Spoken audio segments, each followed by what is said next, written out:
Welcome to the Nonprofit Exchange. Stories, tools, and wisdom shared by leaders for leaders to help you raise the bar on your own excellence and release the potential inside of you. Now, here's today's show. Welcome to the Nonprofit Exchange, where we explore leadership, strategy, and impact for nonprofit leaders, clergy, social entrepreneurs, and change makers who are committed to building stronger communities. I'm Hugh Ballou, founder and president of Center Vision Leadership Foundation, where leaders create synergy with their teams around their vision, and host for this nonprofit exchange. I'm pleased to welcome you to this episode. Today's topic is storytelling for yourself and your community. Leaders often think of storytelling as a communication tactic, but stories are much more than that. Stories shape identity. They influence how we understand ourselves, our families, our organizations, our communities, and even our cities.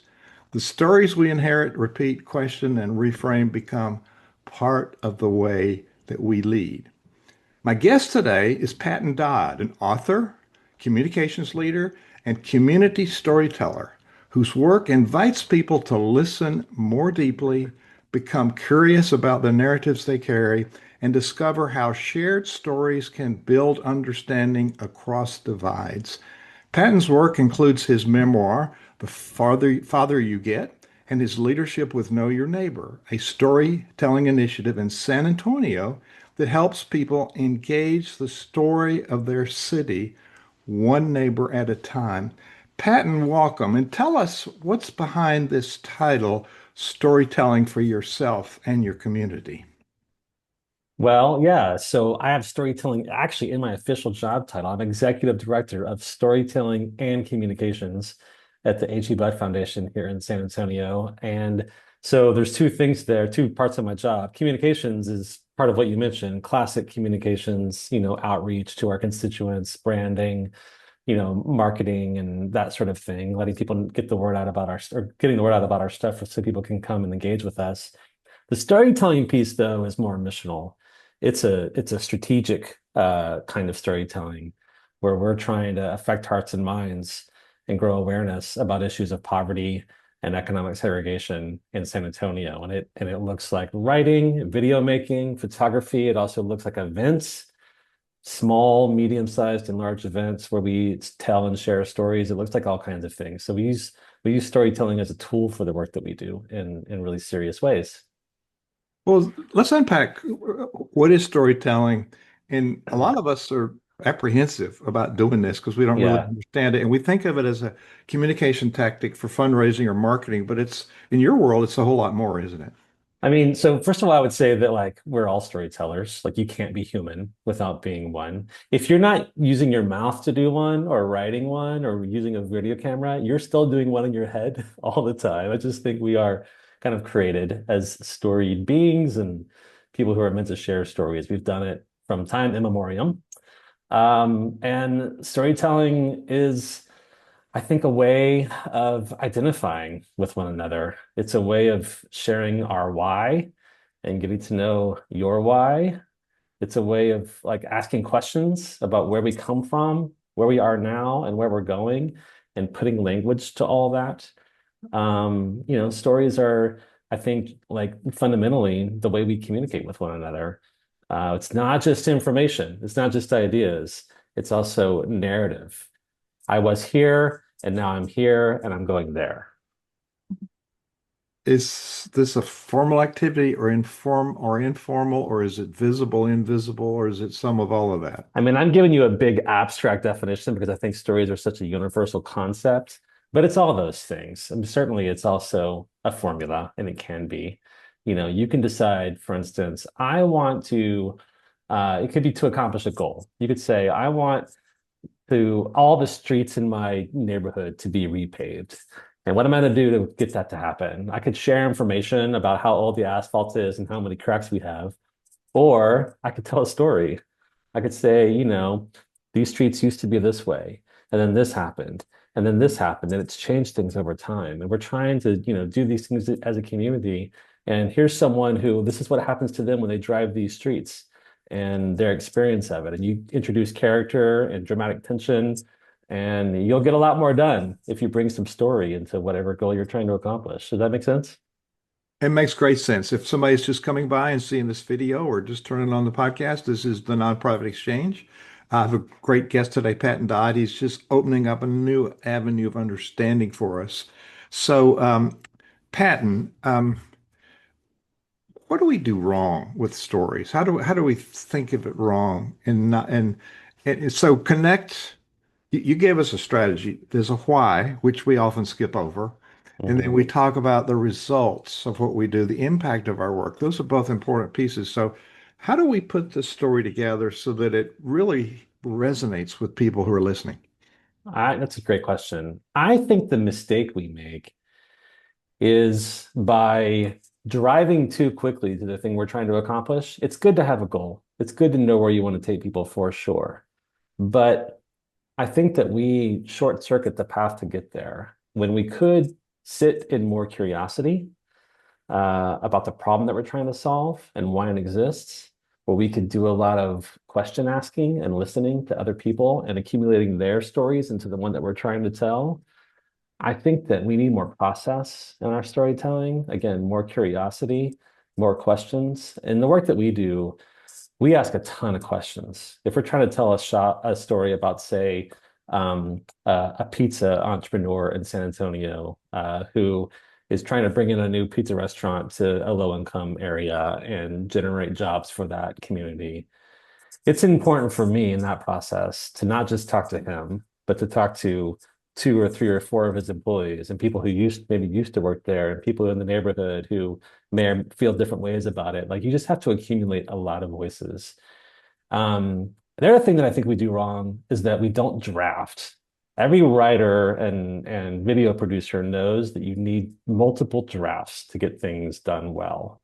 Ernest Hemingway famously said the first draft of everything is poop, I'll say, to keep this G-rated.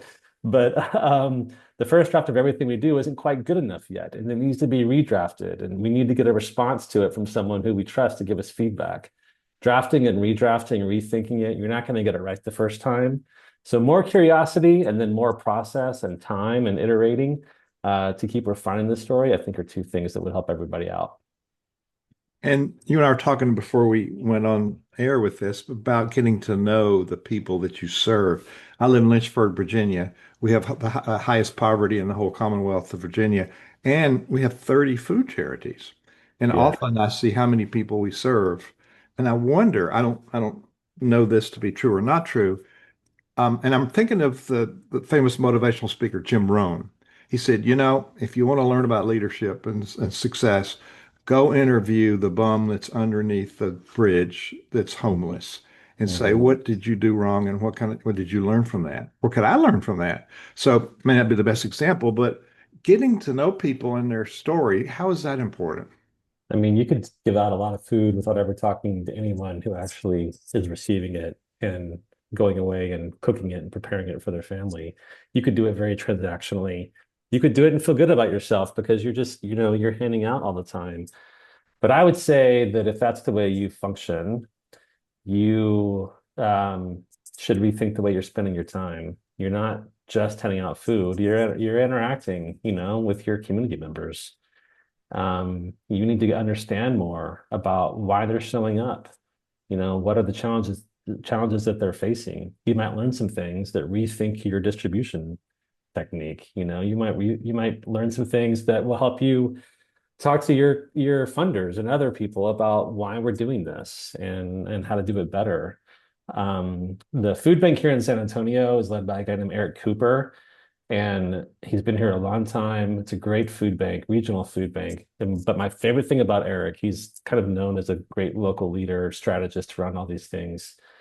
My favorite thing about him, though, is that he asks a lot of questions and he talks to people all the time. He doesn't sit behind his desk. He doesn't even just show up, for the food distribution moments. He comes out from behind his desk and his table and out of his building and interacts with people and does a lot of listening. And I just think that's vital to doing these social change work well. In your introduction, I mentioned the father we keep. Do you have a copy? Yeah, here it is. Ah, uniquely. So tell us about the book. It's a memoir, right? Yeah, it's a memoir. It's the full title is The Father You Get and the Ones You Make, Believe in, and Become. So it's a four-part memoir about fatherhood.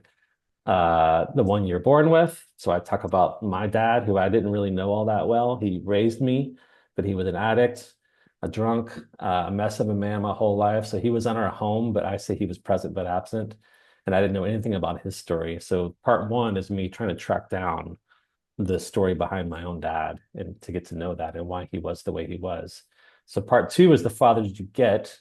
That's about father figures, other mentors and coaches and leaders that you look up to and turn into father figures. I had a really troubled relationship with a father figure in my 20s and 30s. That was a fairly destructive relationship. And so I talk about what I learned from that, and how you can over idealize somebody and create more harm for yourself, but also keep finding other and better father-like figures to learn from and follow. And then part three, the ones you believe in, that's about the idea of God the Father, the kind of ultimate conception of fatherhood. In my book, that becomes really a story about my mom, because as is true for a lot of homes, she was the one that carried our faith and modeled it and sustained us with my dad doing all the crap he was doing. And so that's really the story of my mom's faith and unfortunately her tragic death and the grief process that my sister and I went through in that, but how she, yeah, handed off her faith to us. And then finally, the fathers you becomes. That's just about my story of being a dad. I have three kids who are now 22, 19, and 16. And I had a ton of insecurity in being a father. And so I write about my story of becoming a dad and learning to be a dad and love it. Wow. So the process of writing that memoir, what did you learn from that Oh about my your own gosh, storytelling? so much. Like I've been a writer for a long time and I've written other books and lots of articles, but and you can tell this is a small book, but it took me almost 4 years to get this small book to come to life, because writing about myself turned out to be a lot harder and a lot slower than I thought it was going to be. I mean, like I said before, part of it was that I didn't know a lot about my dad, and so I had to sit with the pain of my own story with him for a long time. And I also had to do a lot of work to track him down. He had cut us off from his family a long time ago, and so I did some reporting. I went on a road trip in the deep South and knocked on doors and tracked down people and finally got some folks to talk to me and fill in some blanks for my sister and I. But mostly the work of this book was like excavation, my own sitting with my own story, my own questions about myself, choices I had made, failures that I've had, relationships that went well and ones that went south. And again, like I said before about social storytelling, getting curious about my story and those people and trying to ask better questions of myself about why things went the way they did. And then finally trying to put it all into a narrative that, would turn pages and make sense to people. So it took a long time to pull it all together. Know Your Neighbor exists to help San Antonio's engage in story. Yeah. So talk about that in a minute, why that is so important. Well, I see storytelling as a strategy for social change. When I think about big change movements over the course of the last, say, couple hundred years, abolition, environmentalization or environmentalism, the child labor laws, the civil rights movement of the 1950s and 60s. These are massive social changes that we all know, that many of us celebrate. And when you study the history of those movements, a lot of what you see is storytelling. You see culture being made, you see songs being sung, and articles and books being written, and photographs being distributed. I mean, the early abolitionists in Great Britain, the way they pricked the conscience of a nation to care about what was happening in the colonies and slavery in Britain was by storytelling. They sent people to the plantations and had them come back and report on what they saw. They stood up in the street corners and told stories of what was happening on the slave ships. They published the first images of the belly of the slave ships. They told stories about what was happening to African people in the colonies, and break the conscience of a nation. And you can see that again over and over in these movements. And so I'm inspired by all those histories.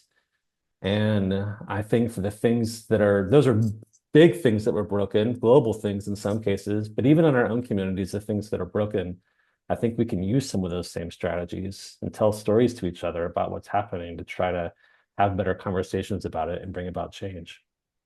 That's a bridge builder, isn't it? So what makes a story capable of building trust and building that unity rather than reinforcing division?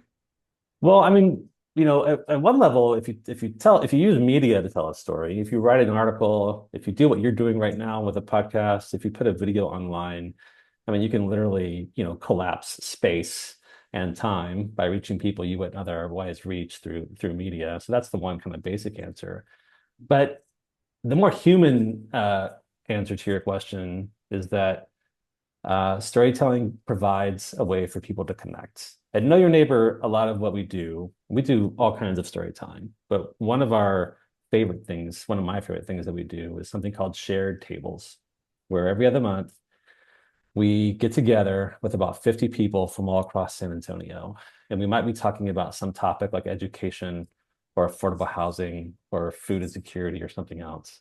But we are really deliberate of trying to gather people from different zip codes in San Antonio. We care a lot about what we call zip code diversity in these events because, like every other big city, we're hugely segregated here economically, culturally, in terms of opportunities that exist in one neighborhood or another. They're wildly divergent in San Antonio. And so we try to fill those rooms with people who would not encounter one another in their day-to-day life. Maybe across a counter at like Whataburger they would, but they wouldn't in their cars and in their schools they go to, the churches they worship at, whatever. They would mostly be with their own kind, like most of us are. We all live in relative bubbles. And so these events are meant to again gather San Antonians who wouldn't normalize encounter one another. And they don't get together and then just start debating or talking about the idea or hearing from a speaker. They get together and we facilitate them in conversation with each other.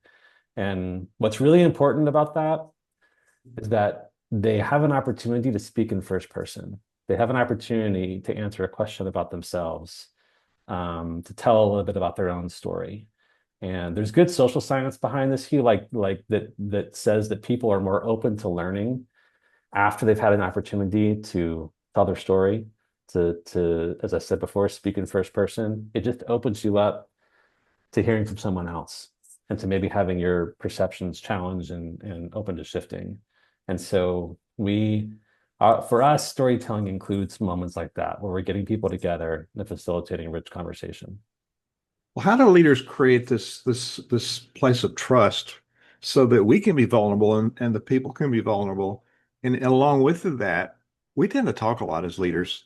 Yeah. The listening part of this. So talk about creating the safe space and then being able to listen and how should we listen to the story? The most important thing that a leader can do, if you have a convening, maybe it's just a meeting, of your staff or whatever, but certainly if you have a meeting with your community, the most important thing you can do is to testify in some way, tell your story, like find a way to open up to people and to share a little bit of yourself. Be a little bit more vulnerable than maybe you're comfortable being. If you model that, people will mirror it. I've seen it happen over and over and over again. I think the most important aspect of creating this kind of space and making it possible is by modeling it yourself. Yeah, go ahead. You have a Modeling response. yourself. So Yes. we are, I mean, as a conductor, musical conductor, what they see is what I get. So the Yeah. culture it really is shaped by us. I'm sorry I interrupted you there. No, that's okay. No, I think that's a really key component. There's a lot more I could say about how we've seen that work here. The other thing that over time you have to do as a leader is recruit other people who are thinking in that same way and train them to do the same thing in their settings. Everyone's leading small groups in one way or another, whether it's at these tables, at a shared table like the event I'm describing, or in the teams they work with, or within their peer network. And again, if you can model that and then be intentional about encouraging your people to do the same thing, share yourself. Just make it a common thing, normalize it. That you talk about yourself and then you listen to other people talk about themselves. You begin to create yeah, the cultural conditions for doing more and more of this. Does that make sense? Absolutely. We're going to go look at your website, but before we do that, and then we'll come back and have some fun with some rapid fire questions. You talk about